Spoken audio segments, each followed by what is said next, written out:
Okay, folks, I haven't done one of these videos in a while. Not since my uncle passed away, because he would always like them. He might have been the only one. But I'm going to do another one. So today, what I'm doing is, well, first off, I haven't worked on this pickup truck. I kind of put it aside for a while. I mean, it's drivable, but there's a lot of little stuff I wanted to change and needed to do. So I put it aside for a little while. Worked on some other projects. Worked on this truck here that I bought. Excuse me. It's been sitting for like 2 years, 50,000 miles on it, but they had some electrical computer problems. They couldn't figure it out. Didn't want to spend the money at the dealer. So I kind of stole it, renovated it, fixed the problems. I'm actually waiting for a wire harness that is a little sketchy, so I'm putting that on. I've used it for about a week, no problems.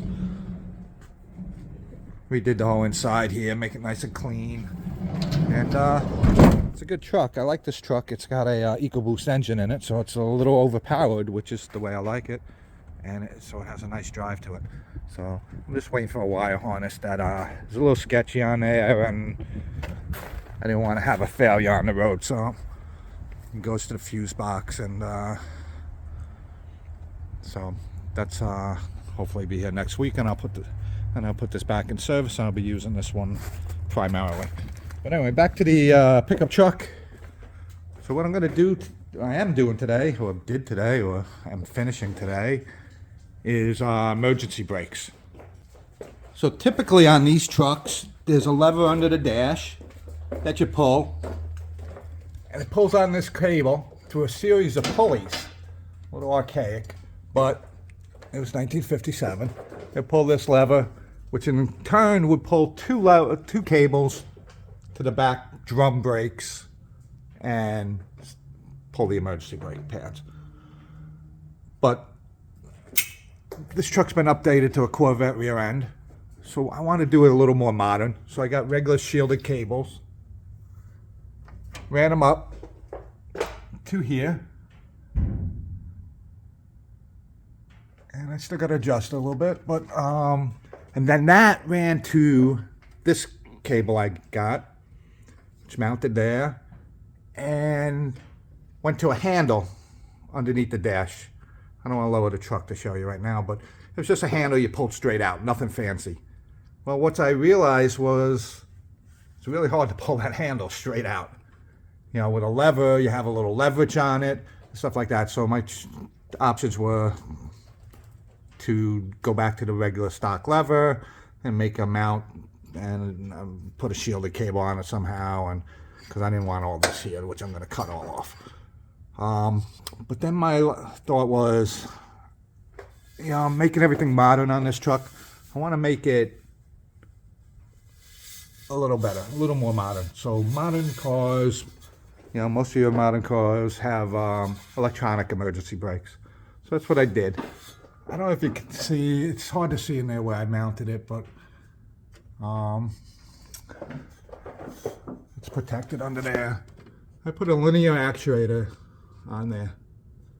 And so what that does is when I hit a button, which I still got to install, underneath the dash, this linear actuator will turn on and pull the emergency brakes. So I won't need to pull a lever, pull a handle, and just push a button. Kind of you know, something that people won't even notice or anything like that, but I just wanted to do it. So I'll show you how it works. So what I do is when you hit the switch, you're going to put power to it. I'm going to simulate putting power to it with the jump box. When I put power to the actuator, as you see, it's pulling the emergency brake. And I'll show you over here. The wheel is locked up. And then, when you reverse the power, it will release it. If I had an extra set of hands, I could do this a lot neater for you. But I'll show you if I can. Okay, so then when I put reverse power to it, and we'll release the emergency brake. Simple. Simple. Kind of cool though. And so I just got to run the wire up to the dash. I'll put a switch under the dash. We might even put it built in the kick panel. I have this switch here I'm probably going to use. And I can put it right under the dash. Or I might not use this bracket and just cut it and put it in the kick panel to the side. And it'd be less obtrusive, if that's the word. Anyway, so that's so far what I've been doing on this past week. I also put a new steering box in, which is one of the things I always regretted when I had it apart that I didn't put a new one in. So now, the other one was a little noisy. I didn't know it was going to be noisy until I put it together, but everything's new on the truck, so I kind of regretted not putting a new one on. So I put a new one on. I also changed the spindles. What I had on here was 2-inch lower spindles. Combination with the coilover shocks and the tubular control arms, it just made it too low. So I got a new set of spindles, stock height, modified them so they work with the Willwood brakes, and now it sits much better. Before it was too low.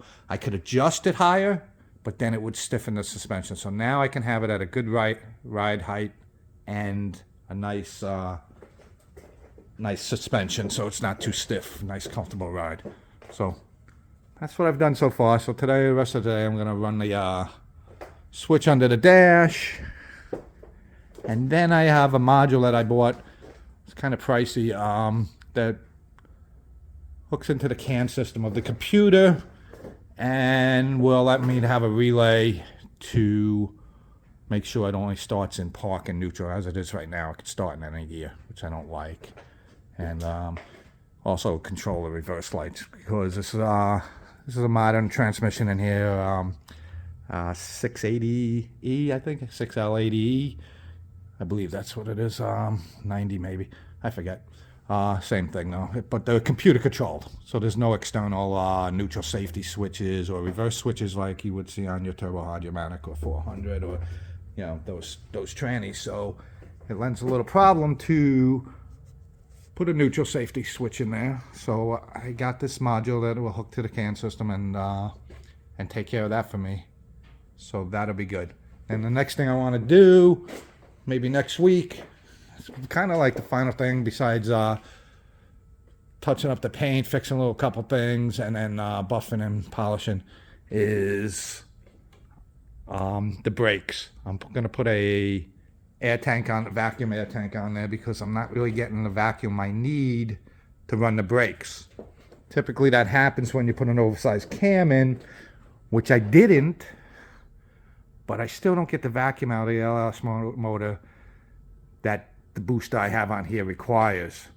So, and that could be all because of no cats, open headers. It flows a lot easier. If there's flowing out a lot easier, it doesn't cause a vacuum in the manifold as much. So hopefully an air tank will take care of it. If that doesn't, I'll put an air pump also. I don't think I'm going to have to do that. And then that's it. A couple little minor things. I want to change the seat belts. I put regular seat belts in here, and I actually didn't mount them yet. But I want to put shoulder seat belts in. Little safety issue. And yeah, I'm sure there's a lot of little things that I still want to do. But other than that, so I got back working on the 57. It'll be ready for the spring. And that's it. All right. Stay tuned. You can see it. There's the emergency brake. And all you do is down to put the brake on. If you can hear it. There it's on. And up to let off. And there you go.